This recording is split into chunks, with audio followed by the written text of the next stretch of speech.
Right, here we go. Back again. Back again. Alright? And like I said yesterday in the Friday Fix, I wanted to cover or share even a few bits in regards to these wonderful masks that is now being made compulsory practically all over the world. Well, anywhere there was lockdown has now got compulsory masks, I would imagine.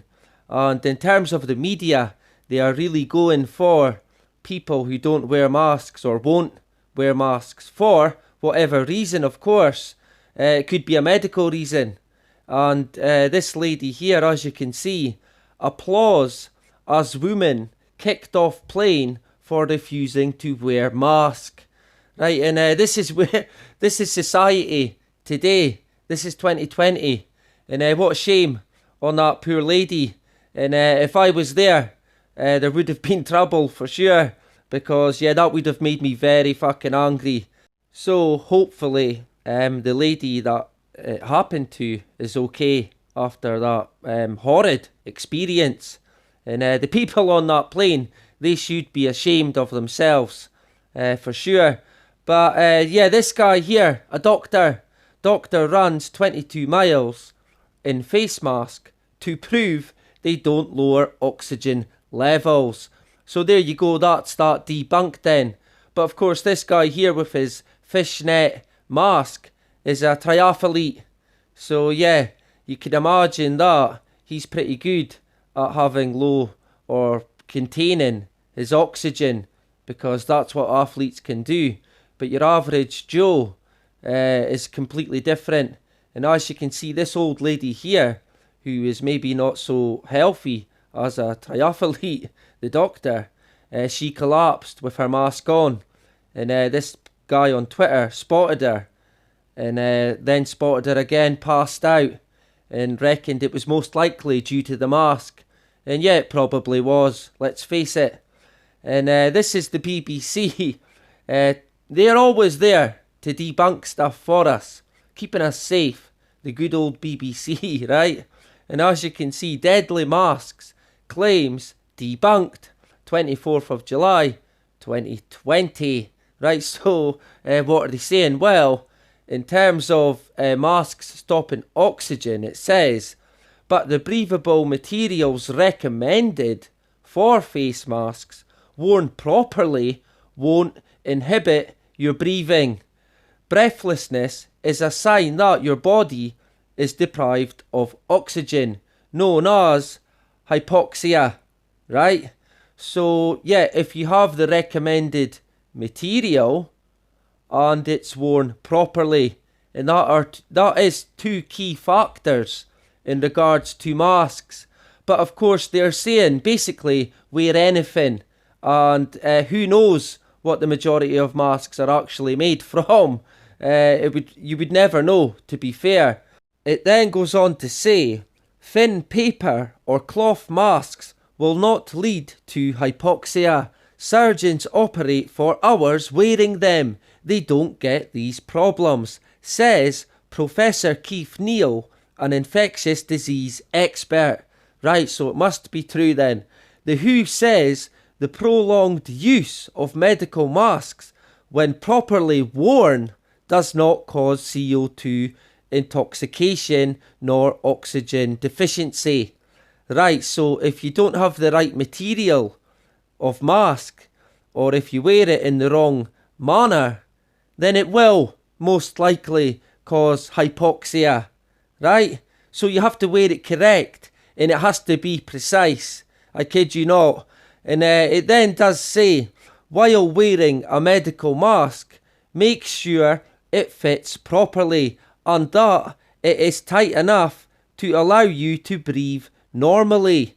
Do not reuse a disposable mask, and always change it as soon as it gets damp. Right, so that's all good and well. If you know how to fit it properly, if you have the right material of mask, if you have plenty of masks to use, and if you don't get it damp or wet while you breathe moisture through it in and out of it constantly, and possibly even sweat on it, inside and outside. And if you stay here in Scotland, you would have to avoid getting rain on it. So yeah, good luck with that one. And they covered this meme as well. I've seen this going about Facebook and Twitter, and this is in regards to carbon dioxide. You're basically breathing it straight back in. And it says that this modified version claims that wearing a mask leads to rebreathing your exhaled CO2. We've seen lots of posts alerting people to something called hypercapnia, where there's too much carbon dioxide in the blood. And yeah, that is a genuine thing. This simply won't happen unless there is an airtight fit and you rebreathe your air, says Professor Neil. Right, so wait, I thought the masks had to be airtight. Right, so now they're saying, what? They're saying it shouldn't be airtight? So it just shows you the confusion. But yeah, a lot of the masks that people wear, they ain't fit for use. And I can assure you, a lot of people will be experiencing problems with their masks in terms of breathing. And they keep telling us that these masks are perfectly fine and safe. But it then says, as you can see, it's worth pointing out that there are some situations in which face masks might not be advised. And they are 3 points: children under 2 whose lungs haven't fully developed, people with respiratory conditions who may struggle to breathe. People should not wear masks when exercising. Yet that doctor wore his mask when he ran 22 miles. So yeah, good on him, right? What an expert he is.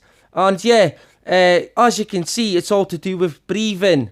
So yeah, why would they tell us that it doesn't cause breathing problems, but then advise people who have breathing problems not to wear them? Right? You see what I mean?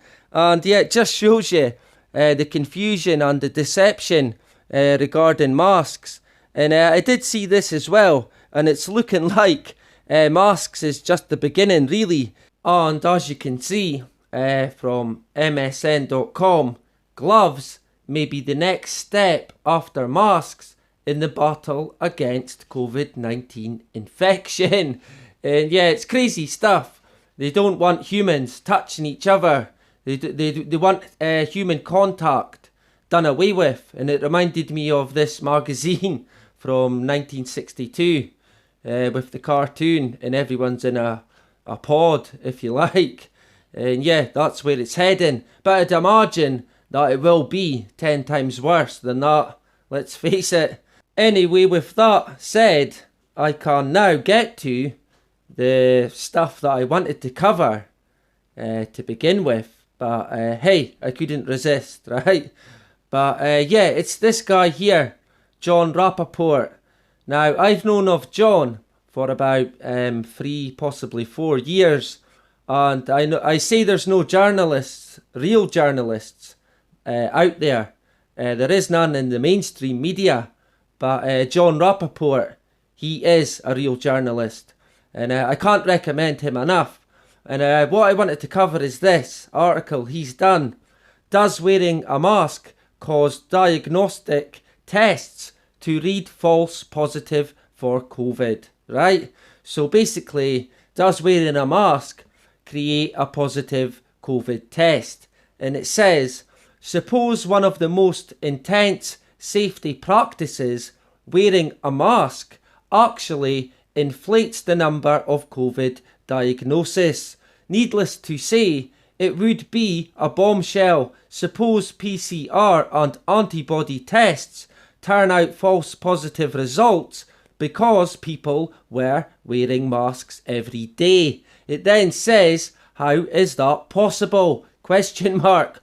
Actually, it's quite simple. A person wearing a mask is breathing in his own germs all day long. He breathes them out as he should, but then he breathes them back in. It seems evident that this unnatural process would increase the number and variety of germs circulating and replicating in his body, even creating active infections.